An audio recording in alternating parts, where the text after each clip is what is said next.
사실이란 도대체 존재하지 않는다. 도덕이란 특정한 현상에 대한 하나의 해석에 지나지 않으며 보다 정확하게 말하자면 하나의 오해에 지나지 않는다. 네. 라고 얘기를 하고 있거든요. 이제 니체가 말하는 도덕은 이제 자연을 거스르는 도덕을 말한다고 하는데 네. 도대체 자연을 거스르는 도덕, 즉 반자연적인 도덕, 이게 무엇을 의미하는 것일까요? 니체가 이제 형이상학의 분야에서 이 형이상학 문제를 다뤘다고 그랬지 않습니까? 형이상학이라고 하는 거는 존재하는 것, 뭔가가 있다고 한다면 그것의 가장 일반적인 본성을 다루는 철학이 가장 중요한 분과예요. 네. 근데 이제 이 문제 영역에서 니체가 힘의 의지, 삶의 의지라고 하는 개념을 있는 것을 가장 기본적인 기본적인 존재론적 힘으로 니체가 이제 보는 거거든요. 네. 그러니까 이제 이게 정말로 설득력이 있느냐 없느냐는 다른 문제인데 아무튼 자, 요 힘을 가지고 이제 니체가 진단을 하기 시작하는 겁니다. 이걸 이제 마치 칼날과 같아. 그러니까 삶의 의지라고 하는 기준을 딱 만들어 놓고 삶의 의지에 그것이 이제 도덕이라고 하실 때 그것이 이 삶의 의지에 부합하느냐, 플러스가 되느냐, 마이너스가 되느냐로 이제 평가를 하는 거예요. 망치를 똑똑똑 또 두드리는 거야. 근데 이제 니체가 보기에 당시에 기독교가 보여준 어떤 도덕 이론이나 아니면 칸트의 그런 의무주의에서 뭐뭐 해야만 한다, 너는 이렇게 해야만 한다라고 하는 의무적인 어떤 명령을 강조하지 않습니까? 네. 이런 것들은 우리 인간이 갖고 있는 충동과 본능을 억압하는, 네. 그러니까 삶의 의지에 어떻게 보면 반하는 그러한 종류의 도덕 이론이다라고 하는 게 니체 비판의 핵심이에요. 그러니까 해야만 해 이거를 강조하는 게 아니라 니체는 해라 이거야. 난 할 거야 이걸 강조하는 거야. 의지가 발현되는 거. 네. 난 이렇게 할 거야 이걸 강조하는 게 니체의 생각이에요. 근데 지금 칸트는 뭐야? 네가 그렇게 하려고 하는 게 중요한 게 아니라 해야만 하는 것을 해야만 하는 게 중요한 거 이렇게 얘기하는 거거든요. 규율이 원칙이 먼저, 도덕 원칙이 먼저예요. 근데 니체 생각에서 왜 내가 그렇게 해야만 해? 왜 내가 그렇게 꼭 따라야만 해? 네. 난 이렇게 할 거야. 그렇게 안 할 거야. 그러니까 내 충동이 명령하는 대로 나는 내 삶을 끌어나갈 거야. 이렇게 보는 거예요. 니체가 가장 반자연적 도덕을 보여주는 사람으로 지목한 것이 이제 성직자잖아요. 맞습니다. 네. 왜 그렇게 성직자들을 공격했을까라고 생각을 해보면 이 니체 말이 좀 이해가 되기는 해요. 네네. 네. 거세를 하고 자기의 본능을 죽여서까지 어떠한 목적을 위해서 나가는 인간. 네. 니체가 보기에는 정말 쾌락의 증오일 수밖에 없을 것 같긴 해요. 네네. 네. 우리의 건강한 삶을 살려고 내 삶을 계속해서 뭔가 더 높은 차원으로 끌어올리려고 하는 이런 충동을 성직자들은 인정하지 않는다라고 보는 거죠. 삶의 의지의 부정 이런 표현들을 우상현에서 이제 니체 적극적으로 쓰면서 성직자들이 추구하는 것은 결국에 신을 경배하고 네. 또 신으로부터 내가 구원을 받는 거. 네. 요게 이제 포인트거든요. 또 자꾸 우리를 죄인이라고 하고. 네. 근데 니체 입장에서 이거는 삶을 더 높은 차원으로 끌어올리려고 하는 우리의 삶의 그런 충동, 의지, 힘을 부정하고 억누르려고 하는 아주 잘못된 시도에 불과하다라고 보는 겁니다. 그래서 이제 도덕을 니체는 이제 기호 언어에 불과하다. 인간의 삶의 어떤 단면을 보여주는 기호 언어일 뿐이다. 네. 라고 얘기를 하고 있는 것 같아요. 그럼 그런 도덕이 반자연적인 도덕이라는 얘기잖아요. 그러면 니체가 말하는 자연적인 도덕은 한번 정리를 좀 해주시겠습니까?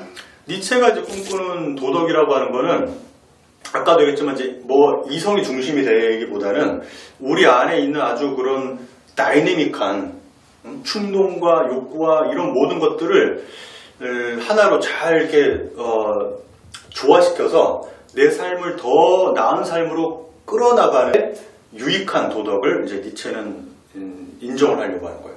네. 그러니까 예를 들어서 저는 학자지 않습니까? 네. 철학학자고 전문 논문을 쓰는 사람이지만 저는 예술적인 충동도 굉장히 크게 갖고 있는 사람이거든요.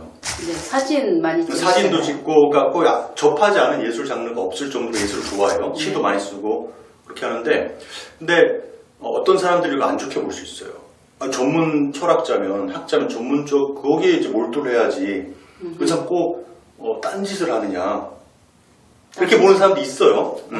네. 근데 이건 니체 생각이 왜 그거를 나쁘게 보느냐 이거예요. 어떤 예술적인 어떤 표현의 충동이 가득하다고 한다면 발산시키라는 거예요. 그 발산시켜서 더 나은 나를 창조해내라고 하는 게 니체가 말하는 자신의 본성에 합하는 도덕의 어떤 형태다.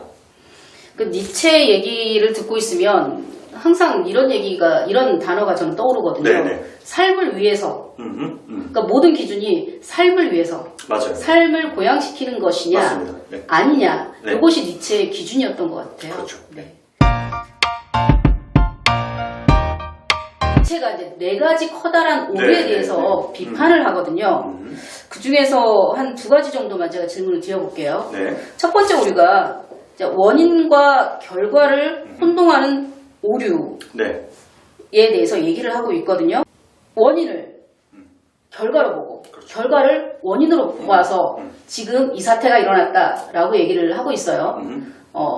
요거에 대해서 좀 설명을 좀 해주시겠습니까? 특히 이제 니체가 얘기하는 게 종교와 도덕의 분야에서 원인과 도덕이 뒤바뀌었다. 네. 이런 오류에 대해서 지적하고 있어요. 그러니까 니체가 이제 이런 얘기를 하는 이유는 사람들이 그런 이제 본성에 어긋나는 그런 도덕 이론을 펴고 인간의 어떤 그런 본성에 반하는 그런 형이상학적인 이론들을 꾸며내는 이유가 어디 있느냐면 이미 그 삶의 의지가 쇠퇴했기 때문에 그런 식의 생각을 내놓는 거라고 보는 거. 이거를 이제 합리화하게 해서 정당화하게 해서 이제 이런 식의 생각을 하는 거거든요. 네. 그러니까 자 예를 들어서 루나님께서 이제 철학 공부를 시작하셨잖아요. 하기 전하고 철학 공부를 하고 나니까 어때요? 삶이 조금 풍요롭죠. 풍요로워지죠. 네. 제가 기대했던 대답입니다. 자, 풍요로워지잖아요. 네. 자, 철학을 했기 때문에, 철학 공부를 했기 때문에, 인문학 공부를 했기 때문에 삶이 풍요로워졌다고 생각하죠, 우리가 흔히. 그렇죠. 그렇죠. 네. 자, 원인이 뭐죠, 그러면? 여기서? 철학 공부를 한 것. 그렇죠. 결과가? 철학 공부를 한 것이고, 결과는? 풍요로움. 삶의 풍요로움이죠. 니체는 이거를 잘못 알고 있다고 생각하는 거예요. 나의 상태가 풍요로웠기 때문에 그렇죠. 철학 공부를 한 거다. 맞습니다. 역시. 예. 저는 여기에서 동의가 가는데요. 그러니까 삶이 원래 건강했기 때문에 그러니까 자신의 어떤 그 삶의 의지가 충만했기 때문에 철학 공부를 시작했다고 보는 거예요. 애초에. 네. 그러니까 원인과 결과를 이렇게 우리가 혼동을 한다 이 얘기를 이제 니체가 하는 겁니다. 니체한테 설득이 됐어요. 설득됐어요? 그리고 여기서 이제 예를 든 것들이 이제 소식하는 코르나르의 맞습니다. 뭐 건강법이라든지 정당, 민족 이런 예를 드는데 특히 이제 정당 이 정당이 과오를 저질렀기 때문에 쇠퇴를 한 것이 아니라 원래 쇠퇴하고 있었기 때문에 여러한 가오들이 나왔다라고 하는 지적들 이것들은 이제 현 정치 상황을 봐도 네네. 좀 납득이 가더라고요 저는. 제가 그 얘기가 어디서 공감이 됐냐면 저도 이거 좀 니체의 생각에서도 공감을 하는데 이제 아침형 인간 왜 이런 거 유행했잖아요 우리. 네. 아침형 인간이 성공한다라든지 아니에요. 그러면 안 돼. 성공한 사람들은 이제 아침형 뭐 잠을 4시간밖에 안 잔다든지 이런 얘기 이게 베스트셀러 되고 그랬잖아요. 맞아요. 저도 그러면서 굉장히 열등감이 많이 사로잡혔어요. 왜냐면 저는 늦잠 꾸러기거든요. 그래서 이걸 한번 고쳐볼까라고 생각했는데 네. 어느 날 이제 우상의 방울을 탁 보다가 원인과 결과를 혼동한다. 뭐냐? 아침형 인간은 자기의 생리적인 이게 맞아 떨어졌기 때문에 그게 그 사람한테 네.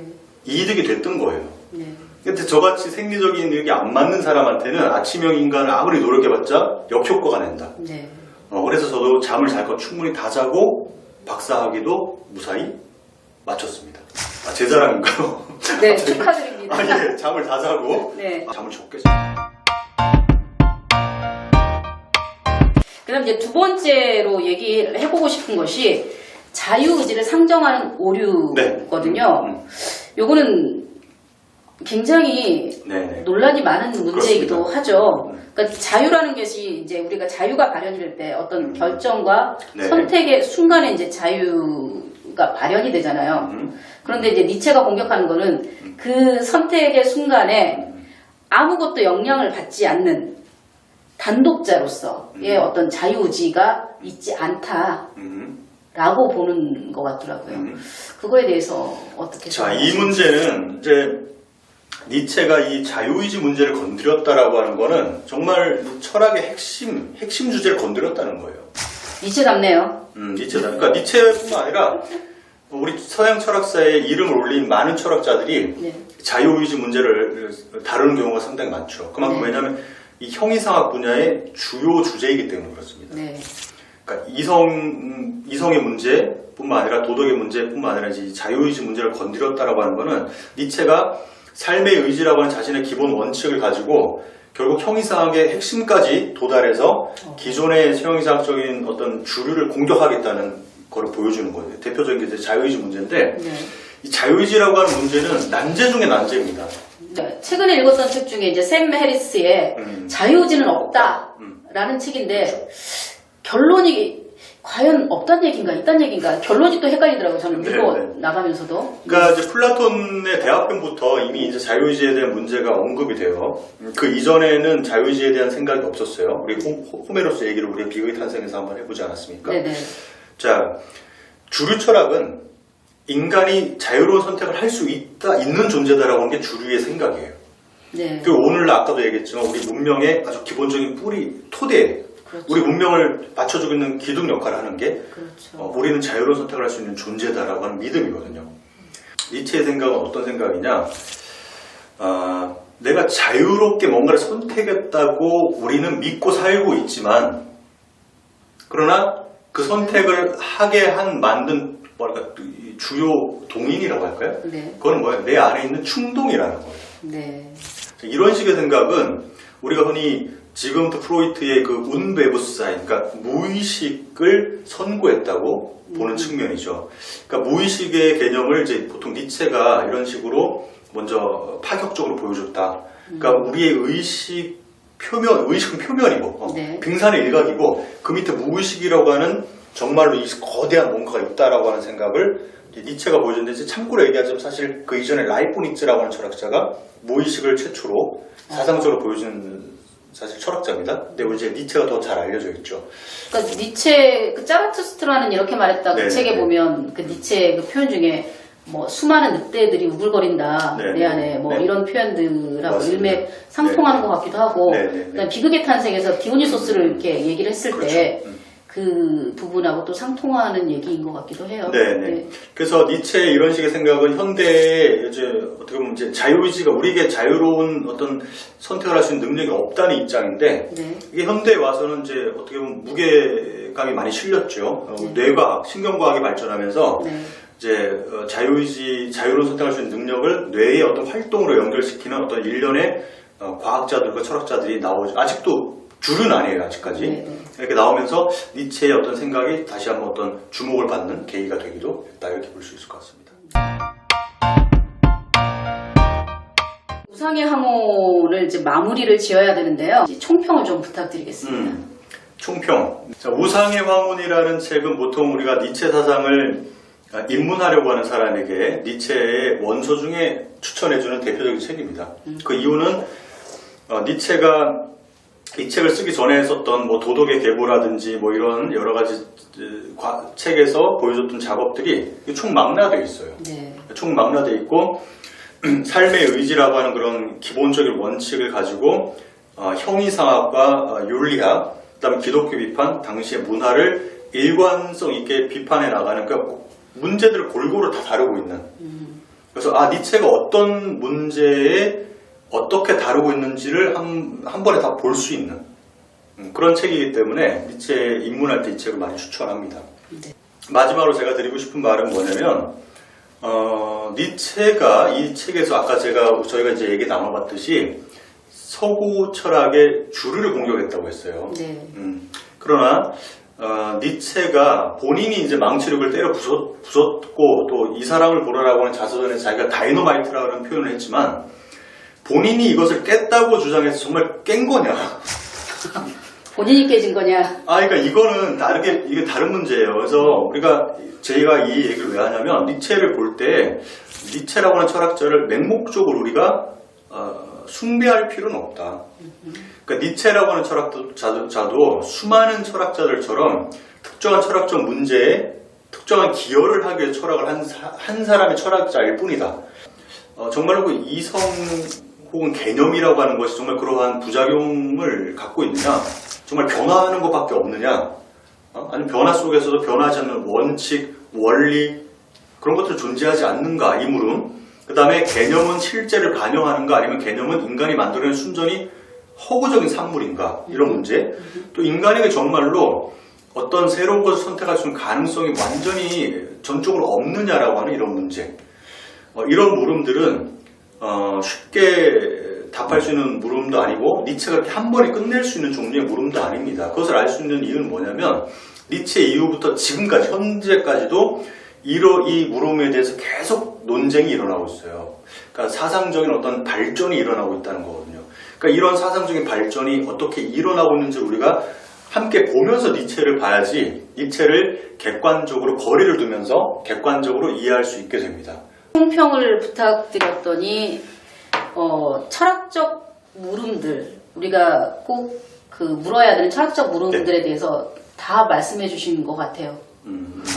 다는 아닌가? 네, 많이 말씀해 주신 것 같아요. 중요한 물음들이죠. 네. 자유의지 문제부터 시작해서. 네.